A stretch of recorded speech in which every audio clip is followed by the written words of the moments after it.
I've heard, there was one woman who was sitting there getting interviewed not too long ago by the Independent, talking about what the city should do for her and what, Yeah. basically what the city isn't doing. Well, the city isn't going to do anything. Human Services is a waste of money. They have a department called Human Services. It's run by a department head who is a waste of flesh. Basically goes around making speeches and taking credit for what church people do, for what you people do. City isn't doing anything. And all they want is to take credit and to take their pound of flesh. And believe me, they do take the pound of flesh. How so? Every church that has the homeless shelter pays a conditional use permit To do it? to do it. They pay for the privilege. They pay for the privilege of helping the homeless to the city. Do you know how much? Not sure. I'm not sure. I know it's at least four figures. Bob will know. Down. Sandra will know. But this is not. I don't know. If nothing else is accomplished by people seeing this, what I would really love to see accomplished is this. I would love to see the mayor get reamed for that, because not only is it amoral, immoral, improper, stupid, it's also illegal. In 1925, there was a Supreme Court decision that said they're not allowed to do that. The conditional use thing? This conditional use, no, the churches aren't supposed to have to pay it because they're churches. Well, they do have to take out use No. permits for other things. For like what? For anything to do with fire hazards or anything like that, sure, that's true. That's true. But the conditional use permit to put somebody up for a night? Come on. Come on. Please. The city wants their money, they want the credit, of course. They do nothing. They do nothing. Nothing. And if nothing else, I'd like to see people get up, and just rip the mayor a new one. Do you think they can and should? Who? The city? Should do what? Anything? Oh, yeah. No, I think they just stay the heck away from it. Oh. I've never seen government do anything right. I've never seen, they come in here and they start running this operation, they will mess it up. You guys do a much better job. Bob and Donna wouldn't be working for, they wouldn't be allowed to work for, they wouldn't be allowed to do what they do. They're 75 years old, for crying out loud. They pull, if Bob and Donna were not here volunteering, Bob and Donna McKenzie, if they were not here volunteering, this operation wouldn't happen. They are the Livermore Homeless Refuge. They're it. If they don't, if they're not here, it doesn't exist. Yeah, no. I know them well.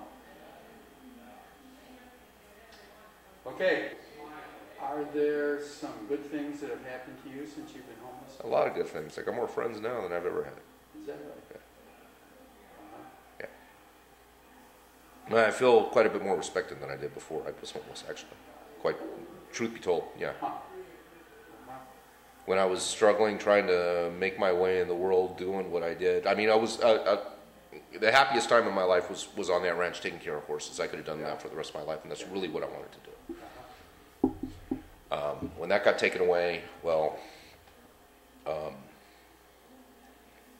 I thought it was, I was shoeing horses. I had a horse that Dottie, I had to give her up.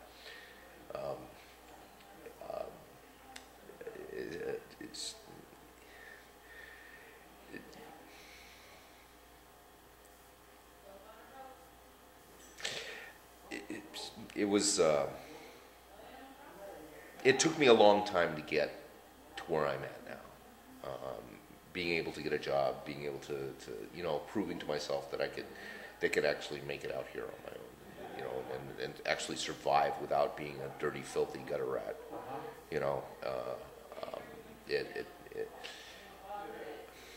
you know, it's been a lot easier than I thought it was going to be. A lot easier than I thought it was going to be. Now, there are nights when I suffer discomfort, sure. There are nights when it's a little cold and I wake up with cold feet. Yeah, but you know what? For the most part, it's not as bad as you think. It's really not. You don't recommend it to anybody, do you? I'm really fond of saying that most teenagers need to spend time in a Turkish prison.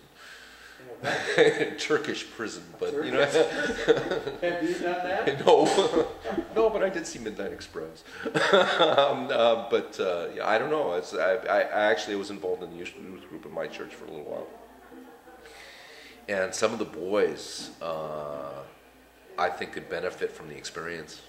Yeah. Of being in prison? No, of being out and homeless, out living on the street. I actually believe that. Uh-huh. You know, just so they understand that, you know, people aren't,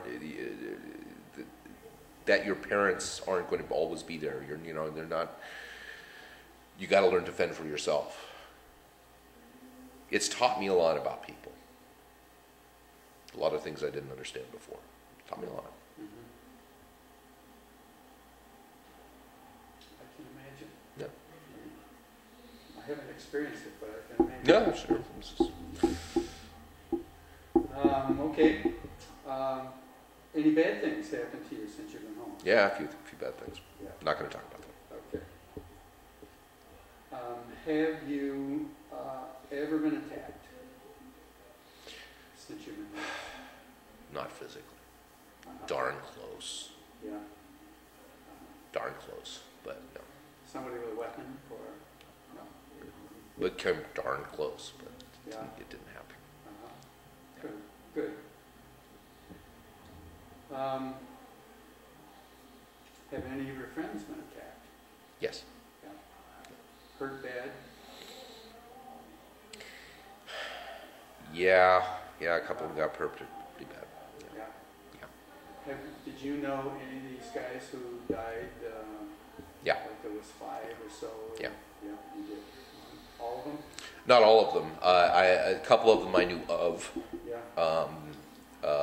3 of them I knew personally. One of them was just a heartbreaker. Yeah. Who was that? That was Wasn't the vet, was it? no. Oh God, That's okay. I can't think of his name. Richard Finkus. Uh-huh, okay. Yeah, he was a heartbreaker. He didn't deserve what he had. He was a beaten, broken man when he died. It was just he was just a good guy. And yeah. How old? Do you know when he died? You know what? I thought he was right in his early 40s, Uh-huh. but I'm not sure. I'm really not sure how old he was. Yeah. Have you ever been anywhere else where life is better for homeless people? No. Uh-huh. God, no. No. Livermore's pretty much, as far as being homeless is concerned, Livermore's probably paradise. Yeah.